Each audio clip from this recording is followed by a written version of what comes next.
It takes an army of workers to pick the 17,000 tonnes of raspberries and strawberries grown at Langdon Manor Farm each year. Most of the labourers come from Bulgaria and Romania, but this season, staff have been hard to find. Normally we have 180 and that is just about enough. This year we've been running sort of between 10 and 20% short all year. The reasons for the labour shortage are varied. Romania's economy is improving just as the British pound is devaluing. There are also some Europeans who don't feel welcome in Britain following the Brexit vote. This is what happens when there aren't enough workers to pick the ripe fruit. The plastic tunnels come down, the plants are cut, and the berries that should have been on our plates go to waste. Already this year alone, Alistair has thrown out 60 tonnes of raspberries simply because there wasn't anyone to harvest them.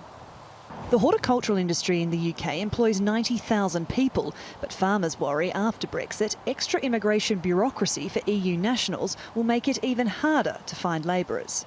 Every other country in Europe is now recruiting from outside the EU. There's a lot of competition for good, highly motivated, skilled harvest workers. If you're sitting at home in Romania or Bulgaria and you can go through a complicated visa system to come to the UK or just go to Germany, guess where you'll go?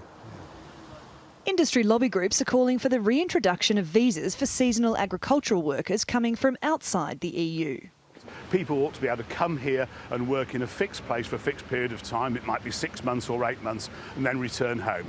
We had such a scheme until 2012. When the bulk of the people who were taking part in that scheme came from Romania, Romania joined the European Union, so the Home Office here cancelled that scheme.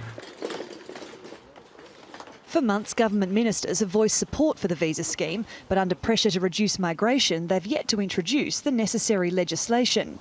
Any new visa is likely to attract workers from countries like Moldova and Ukraine, but it's not expected to increase Britain's net migration because it wouldn't allow workers to move to the UK permanently.